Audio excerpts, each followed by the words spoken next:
예, 안녕하세요. 저는 서울 아산병원에 근무하는 가정의학과 전문의 전성훈입니다. 오늘 제가 여러분께 말씀드리려고 하는 건 주로 무릎의 통증에 대해서 말씀드리려고 합니다. 무릎의 통증 중에 제일 많은 게 퇴행성 관절염인데 우리가 퇴행성 관절염을 어떻게 관리할지 말씀드리도록 하겠습니다. 먼저 동영상을 하나 보겠습니다. 무릎이 어떻게 생겨 있는지, 어떤 기능을 하는지 이런 동영상을 하나 보시도록 그렇게 하겠습니다.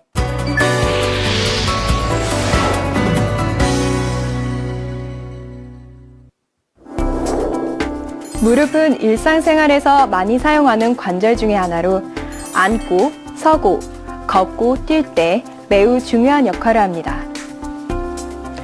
우리 몸의 여러 관절 중에서도 특히 무릎은 가장 크고 강한 힘을 받는데요. 평지를 걸을 때에도 무려 체중의 5배나 되는 힘을 받는다고 합니다. 무릎은 과연 이렇게 큰 하중을 어떻게 견딜까요? 그것은 바로 복잡하게 얽히고 설켜 있는 무릎의 구조 속에 그 비밀이 있습니다. 무릎은 가장 앞쪽에 슬개골이라고 하는 작은 방패 모양의 무릎뼈와 대퇴골이라고 불리는 굵은 허벅지뼈, 그리고 경골이라고 하는 종아리뼈로 이루어져 있습니다. 특히 슬개골은 무릎을 보호하면서 허벅지 근육을 종아리뼈로 이어주는 역할을 합니다. 이 슬개골을 기준으로 위쪽에는 대퇴사두근 인대가, 아래쪽으로는 슬개건이 붙어 있습니다. 무릎의 다른 뼈들은 측부인대와 십자인대로 고정되는데요. 측부인대는 말 그대로 무릎 양쪽의 측면에서 무릎이 좌우로 움직이지 않도록 꽉 잡아주는 역할을 합니다. 무릎 관절 속에 있는 십자인대는 앞쪽의 전방 십자인대와 뒤쪽의 후방 십자인대가 X자 형태로 교차하고 있습니다. 전방 십자인대는 허벅지뼈가 앞으로 나가지 못하게 하고 후방 십자인대는 종아리뼈가 뒤로 빠지는 것을 막아줍니다. 이처럼 무릎의 인대는 매우 정교하게 얽혀 있어서 어느 한 인대가 조금이라도 다치면 다른 인대들이 그 역할을 분담해 무릎이 힘있게 안정적으로 움직일 수 있도록 해줍니다. 이외에도 무릎 관절의 손상을 막기 위한 특별한 구조가 관절 속에 숨어 있는데요. 바로 연골과 활액입니다. 연골은 무릎의 허벅지뼈와 종아리뼈 사이에 있는 반달 모양의 물렁뼈로서 무릎 관절이 서로 부딪혀 상하지 않도록 충격을 완화해주는 쿠션과 같은 역할을 합니다. 또 활액은 관절 속에 있는 액체 성분으로서 관절에 영양을 공급하고 무릎뼈들이 움직일 때 마찰을 줄여줍니다.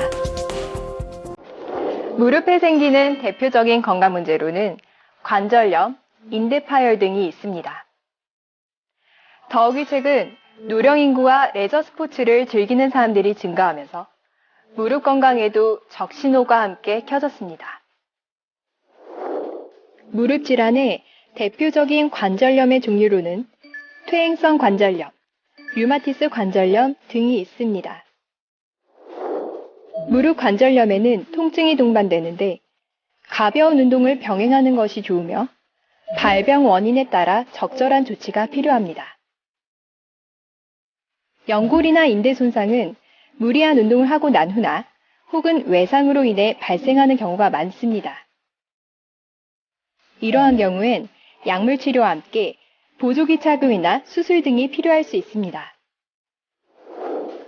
무릎 관절은 무릎 주변의 인대와 근육들에 의해 유지됩니다. 따라서 일상생활 중에 무심코 무릎을 꿇는다든지 책상 다리, 쪼그려 앉기 등 무릎 관절을 과하게 굽히거나 펴는 자세는 되도록 피하는 것이 좋겠습니다. 그리고 과체중은 무릎에 큰 부담을 주므로 평소 체중 관리를 하는 것이 도움이 되며 근력 강화 운동을 꾸준히 한다면 무릎 기능을 향상시킬 수 있습니다.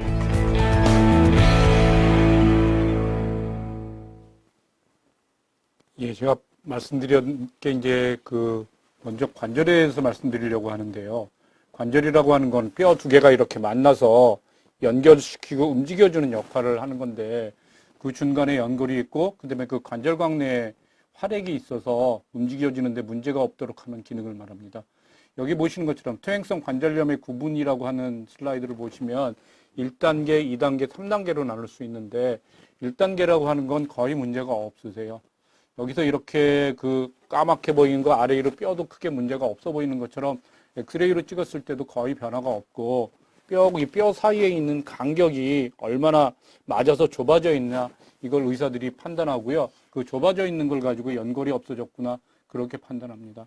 대개 1단계에서는 그 특유의 통증이 심하지 않으니까 힘든 일을 했거나 운동을 많이 했거나 이럴 때 주로 통증이 오시니까 2단계에서는 주로 아프면 쉬고 파스 붙이고 이러면서 버틸 수 있으세요. 그리고 이런 단계가 조금 지나가면 2단계로 넘어가면 계단을 내려가거나 특히 올라가거나 내려갈 때 통증이 많이 심해서 아주 심한 경우에는 여기에서는 진통제를 드셔야 되는 경우도 있어요. 그 다음에 그래서 3단계로 넘어가게 되면 3단계에서는 지금 보이신 것처럼 그림에서는 아래 위 뼈가 빨갛게 보이는 걸로 표시가 되어 있는데 실제로 엑스레이에서 볼 때는 아래의 뼈가 하얗게 나오고 그 다음에 뼈하고 뼈의 간격 사이가 거의 없어져서 두 뼈가 붙는 걸로 되어 있어요. 저 정도 돼서 보면 그냥 통증으로는 해결되지 않으니까 수술을 한다거나 어떤 다른 방법을 취하게 됩니다. 그럼 어떤 사람들한테 이렇게 1단계, 2단계, 3단계로 진행되는 경우가 많이 있냐면 제일 중요한 거는 체중이 많이 나가는 게 제일 중요합니다. 그래서 체중을 줄이는 게 중요한데 체중을 줄인다고 하는 건 젊어서부터 해야 되기 때문에 그게 안 될 수도 있어요. 어쨌든 체중 줄이는 게 무게를 그 무릎에서 견뎌야 되기 때문에 그게 가장 중요한 원인이 되실 수 있고요. 여자분들한테 조금 많은 걸로 알 수 있습니다. 우리가 환자분들 사진을 보면서 하나씩 말씀드리도록 하겠습니다. 먼저 74세 여자분이 저희 병원에 오셨어요. 5년 전부터 조금씩 불편하고 현재는 계단을 올라갈 때 내려갈 때만 살짝 통증이 있어서 특별히 먹는 약은 없고요. 먹는 약은 고혈압약만 복용하고 계시고요. 이분이 저한테 궁금해 하셨던 건 퇴행성 관절염을 어떻게 하면 예방할 수 있느냐, 완치가 가능하냐, 약물 치료는 어떻게 하나 이렇게 물어보셨어요. 여기 엑스레이 보시면 밑에 조그맣게 영어로 R이라고 표시가 되어 있는데 이게 오른쪽이라는 표시여서 의사들이 저 R 표시를 보고 이쪽에 있는 편이 오른쪽 무릎이구나 왼쪽 무릎이구나 이렇게 표현할 수 있어요. 이게 보시면 위에 대퇴골하고 경골하고 사이가 까맣게 보이는 게 사이가 유지가 되고 있는 것을 볼 수 있고요. 그 중간에 잠깐 하얗게 보이는 게 보이기도 하는 것처럼 하기도 하고 안 보이는 것처럼 보이기도 하는데 그게 약간 그 염증이 있는 걸 의미하는 거예요. 그래서 이분은 엑스레이 상에는 거의 문제가 없는 분이세요. 74세 여자분이 지금까지 특별히 불편한 점이 없으시고 약까지 안 먹으실 정도면 이분은 굉장히 건강한 무릎을 가지고 계신 건데 이분이 이렇게 크게 문제가 없을 수 있었던 그 비결은 뭐냐면 이분은 첫 번째로 체중이 별로 안 나가세요.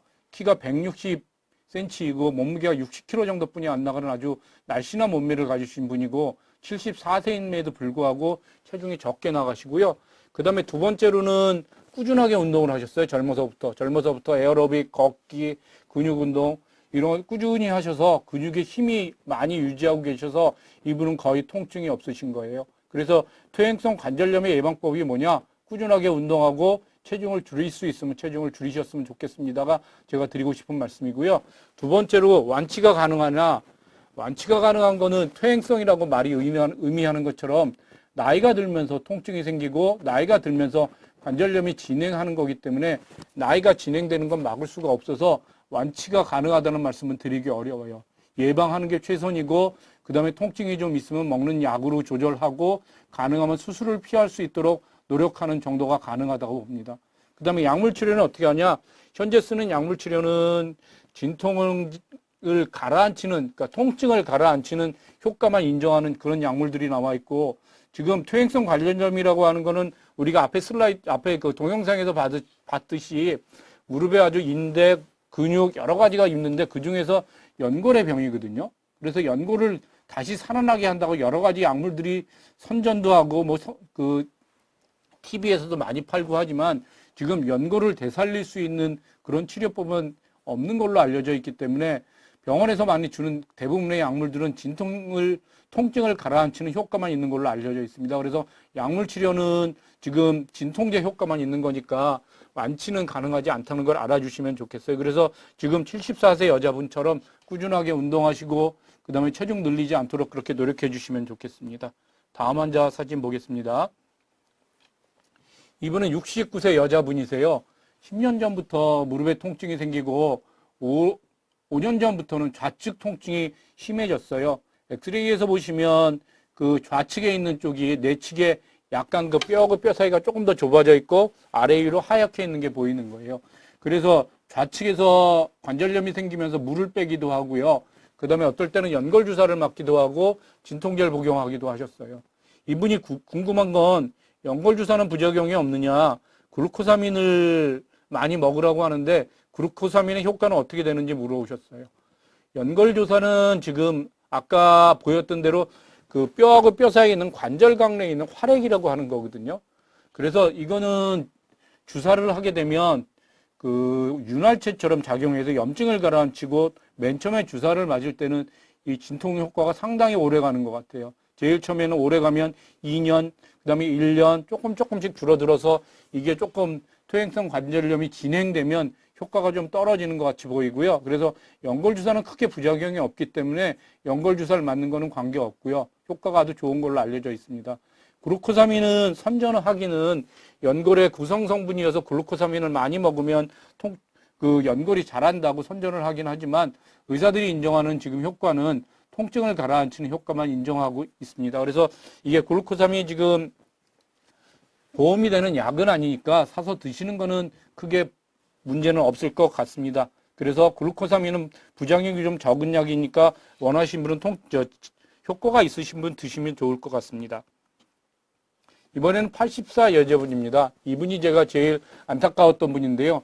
이분은 지금 70세부터 무릎의 통증이 심하고 여기서 보면 왼쪽이 거의 아래에 무릎이 붙어서 간격이 없어지고 거의 하얗게 보이는 걸 볼 수 있고요.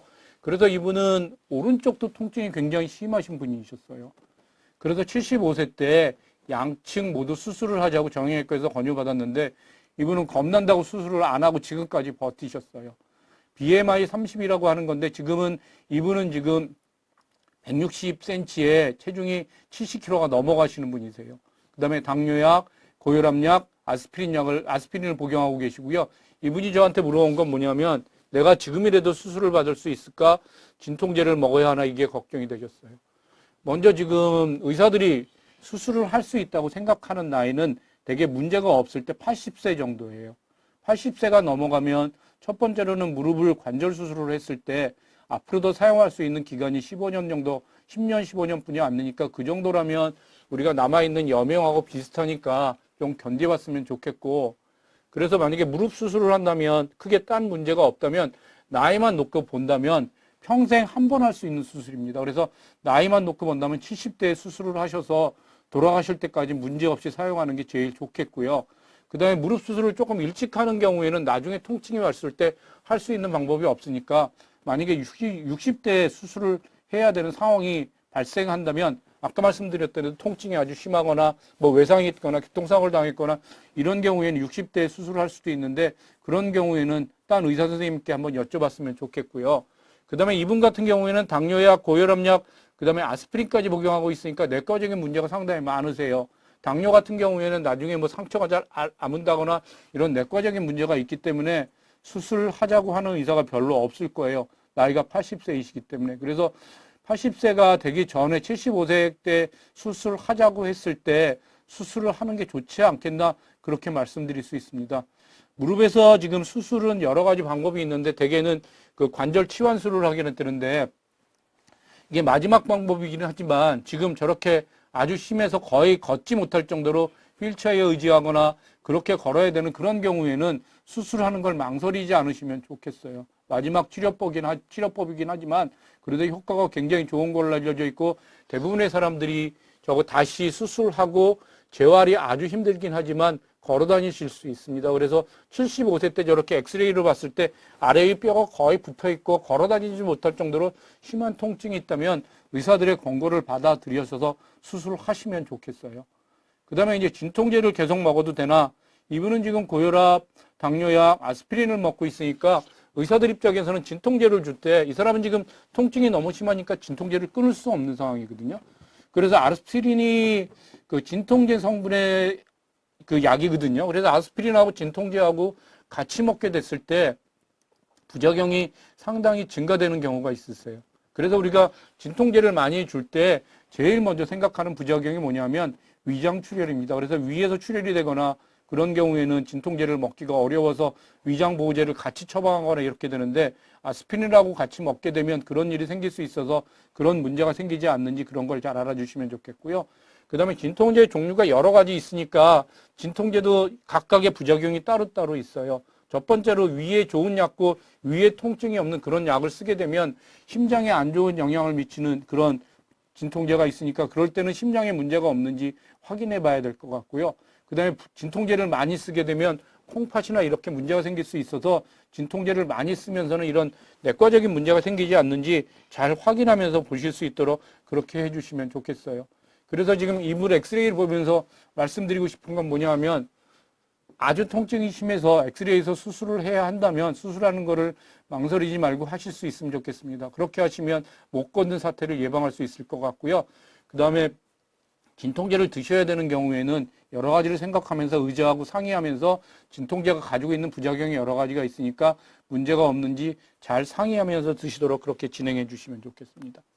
다음 환자분은 83세 여자 환자분인데 20년 전에 통증으로 좌측 무릎 수술을 받았어요. 저기 하얗게 보이는 게 관절 수술을 해서 그 인공관절이 들어가 있는 겁니다. 10년 동안은 되게 문제 없이 지내셨어요. 3년 전부터는 양쪽 무릎이 통증이 심하고 지금 수술 안 받는 오른쪽 무릎 통증도 심해지셨어요. 그 다음에 수술을 다시 할 수 있을까? 수술 다시 할 수 없을 겁니다. 왜냐하면 지금 오른쪽도 약간 바깥쪽으로 이렇게 하는 게 보이는데 그래서 아주 관절염이 심하게 보이는 걸 볼 수 있는데 이런 경우에는 지금 연세가 많이 드셨기 때문에 수술하는 게 큰 의미가 없어요. 그 다음에 지금 수술받은 왼쪽 무릎도 아프다고 하시는데 지금 엑스레이로 봐선 크게 문제가 없어 보이시는 거거든요. 그래서 지금으로서는 통증을 가라앉힌 진통제를 드시면서 지내실 수밖에 없어요. 그래서 아까 말씀드렸던 그 수술하는 시기를 잘 결정해서 하시도록 그렇게 해주시면 좋겠습니다. 그래서 퇴행성 관절염이라고 하는 게 굉장히 진행할 수밖에 없다는 걸 그렇게 잘 알아주시면 좋겠습니다. 그래서 그럼 퇴행성 관절염을 주로 어떻게 예방해야 되느냐? 아까 그 무릎을 둘러싸고 있는 것 중에서 근육이 둘러싸고 있다고 했어요. 그래서 무릎이 약해지지 않으면 통증도 줄어들 수 있고 무릎이 약해지지 않으면 마음대로 걷는데 크게 문제가 없으세요. 그래서 우리가 운동요법이라고 하는 건 주로 무릎을 강화시켜 주는 운동을 하는 거고 무릎을 강화시켜 주는 운동을 쉽게 말씀드리면 허벅지가 얇아지지 않도록 허벅지가 두꺼운 상태로 허벅지 근육이 줄지 않도록 그렇게 유지하시는 거예요. 아까 말씀드린 앞에 쪽에 이렇게 대퇴골 앞에 쪽에 사두박근이라는 게 쓸개골에서 붙는데 그게 줄어들지 않도록 열심히 운동을 하셨으면 좋겠고요. 주로 앉았다 일어났다 하거나 아니면 누워서 다리를 쭉 펴면서 이렇게 발을 올린다거나 하는 이런 식의 운동을 우리가 수술했을 때 많이 시키는데 그런 운동을 열심히 하시면 좋겠어요. 그래서 그게 관절염으로 근육이 없어지고 근육이 없어지면 또 통증이 증가됩니다. 그래서 그런 근육 운동을 많이 하실 수 있도록 노력해 주시면 좋겠어요. 그러면 수술하지 않는 방법으로는 어떤 게 있냐면 첫 번째로는 치료의 목표는 뭐냐면 통증을 없애고 그다음에 관절의 기능이라고 하는 건 뭐냐면 관절이 움직이고 그다음에 변형되지 않고 걸어 다닐 수 있도록 하는 게 비수술적 치료의 목표입니다. 물리치료는 여러 가지 방법이 있을 수 있는데 주로 찜질을 많이 하게 되는데 되게 온찜질을 많이 하게 됩니다. 몇 가지 많이 받는 질문 중에 온찜질하고 냉찜질하고 어떻게 구별해서 해야 되느냐 이런 질문을 많이 받게 되는데 대부분은 온찜질이 혈액 공급을 늘려주니까 도움이 되실 수 있고요. 냉찜질은 다치셨거나 그럴 때 급성기에는 열이 나고 할 때만 냉찜질을 하시고 나머지는 대부분은 온찜질이 도움이 되실 수 있습니다. 체외 충격과가 요즘 정형외과에서 많이 쓰고 있는데 효과가 있는 걸로 알려져 있기는 합니다. 그 다음에 주사 치료는 두 가지가 있을 수 있는데 첫 번째로 연골 주사, 그 다음에 스테로이드 뼈 주사 이런 것들을 많이 하고요. 증식 치료나 자기 혈소판을 주사하는 치료도 효과가 있다고 알려져 있기도 합니다. 제일 많이 쓰는 주사가 연골 주사라고 하는 건데 그건 다시 한번 말씀드리도록 하고 그 다음에 스테로이드 하라고 하는 뼈 주사는 무릎에는 많이 쓰진 않지만 통증이 아주 심할 때는 사용하기도 합니다. 급성 통증에 효과적이기 때문에 통증이 아주 심할 때 빼놓고는 별로 사용하지 않긴 하지만 의사들이 부작용을 잘 알고 있기 때문에 필요할 때만 사용하십니다. 먼저 연골주사에다 다시 한번 말씀드리면 그 뼈하고 뼈 사이에 있는 관절각 내에 있는 이거 물질인데 그게 활액주사라고 하는 거고요. 성분은 히알린산이라고 하는 거고 이게 주사를 하면 활액막의 점성과 탄성이 증가하고 관절 손상을 방지해서 그 다음에 그 활막세포에서 활액 합성이 더 많이 작용하는 걸로 되어 있고요. 항염증 작용이 있어서 통증을 많이 가라앉히게 됩니다. 부작용이 많지 않으니까 초기 관절염에서 그 통증을 가라앉히는 목적으로 많이 사용할 수 있으니까 의사 선생님들한테 그 권고를 하셨을 때 사용하는데 크게 걱정 안 하셔도 될 것 같습니다.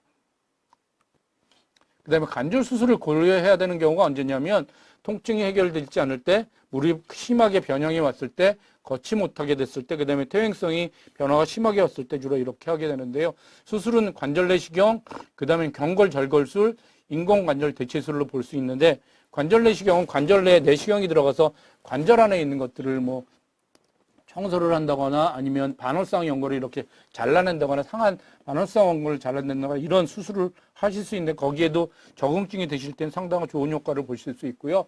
무릎 절골술은 지금 보면 오른쪽 무릎이 이렇게 휜 걸, 내반스를 이렇게 안쪽으로 이렇게 휜 걸 볼 수 있는데 그걸 이렇게 휜 거를 이렇게 휜 거 일자로 이렇게 옆에 있는 것처럼 맞춰주면 통증이 상당히 가라앉으시거든요. 그럼 통증을 가라앉는 방법은 뭐냐면 옆에 보이는 것처럼 이쪽에 하고 여기 뼈 이식하고 그다음에 관절을 그 연골을 이식해주면 그 옆에 있는 것처럼 일자로 맞춰줄 수 있으세요. 이렇게 됐을 때 통증이 많이 가라앉히는데 주로 젊은 사람들한테 많이 사용합니다. 연세가 드신 어르신들보다는 50대 아니면 운동선수들 같은 젊은 사람들한테 많이 사용하고요. 그 다음에 어르신들한테 많이 사용하는 무릎 관절 치환술이라는 걸 모식적으로 이렇게 나타낸 그림인데요. 지금 이쪽에 있는 그 오른쪽에 있는 걸 먼저 보면 그 수술 방법을 말씀드리면 오른쪽 위에 쪽에서 이렇게 보시면요. 이건 대퇴골 쪽이고 밑에는 경골 쪽인데 대퇴골을 제거하고 그 위에 이렇게 제거하는 거예요. 이렇게 지금 연골을 제거하고 그 다음에 다시 금속으로 된 그 관절을 다시 이렇게 고정시키는 수술을 하는 거고요. 경골 쪽에는 이걸 먼저 이렇게 연골을 제거하고 그 다음에 거기에다 인공관절을 넣어서 이렇게 아래로 맞춰 주는 수술을 하게 되고요. 이거를 수술을 하게 되면 이런 식으로 아래 위에 경골, 대퇴골에 있는 관절로 대체하는 수술을 할 수 있습니다. 이게 어려운 점이 뭐냐면 흔히 수술하시고 난 사람들이 무릎을 꺾는다고 하는 그 재활 치료를 굉장히 어려워하시긴 하세요. 그렇지만 그걸 견디시면 걸으실 수 있으니까 열심히 노력하시고 필요한 경우엔 꼭 망설이지 마시고 의사들 그 권고에 따라 주시면 좋겠어요. 그 다음에 이제 곁들여서 말씀드리려고 하는 게 뭐냐면 골다공증에 대해서 말씀드리려고 하고요. 골다공증은 뼈가 약해져서 이렇게 앞으로 굽어지는 뼈가 저기서 보면 밑에서부터 봤을 때 두 번째, 세 번째 저희 비에 가면 요추 1, 2번에 그 압박골절이 있는 그런 모식적인 글입니다. 골다공증 검사는 이와 같은 기계에 들어가서 누워 있으면 대퇴골하고 그 다음에 대퇴골하고 허리 쪽에서 검사를 해서 나올 수 있고요. 이렇게 보면 허리 쪽하고 대퇴골에서 여기 잘 안 보이긴 하지만 T스코어라고 하는 걸 내서 그 점수를 따져서 점수가 얼마나 되는지 보고 그걸 가지고 골다공증인지 아니면 아닌지를 판단할 수 있고요. 치료는 주로 칼슘, 비타민 D 같은 거를 많이 사용하고요. 골 형성 촉진제라고 하는 거는 하루짜리, 일주일짜리, 뭐 보름짜리, 6개월짜리가 있는데 감기 같은 증상을 부작용으로 나오기도 하고요. 여성 호르몬을 사용하기도 합니다. 먼저 칼슘을 보면 칼슘이 풍부한 음식을 통한 섭취를 권장하고 그게 만약에 부족한 경우에는 칼슘 보충제를 사용하라고 말씀드릴 수 있고요. 50세 이하에서는 100mg 정도, 1000mg 정도, 50세 이하 넘어가서는 1200mg 정도 사용하시도록 그렇게 권유하고요. 탄산칼슘 유산의 존재에 식후에 복용해야 되고 그다음에 몇 가지 부작용이 신결석이나 심혈관 질환의 위험성 같은 게 있어서 1회에 500ml 이하로 분복하시는 게 좋으실 것 같으세요. 약물치료 지침은 지금 T스코어라고 하는 게 마이너스 2.5 이하가 됐을 때 골다공증이라고 진단하고 거기에 약물치료를 권유하는 거고요. 엑스레이에 보였을 때 대퇴골이나 척추에 골절이 있었을 때 약물치료를 권유합니다. 골감소증은 마이너스 2.5 이하가 아니라 마이너스 1.7 이하가 됐을 때 골감소증이라고 진단하고요. 과거에 골절이 있다거나 골절의 위험이 증가되는 2차선 골절에서는 약물 치료를 권유합니다.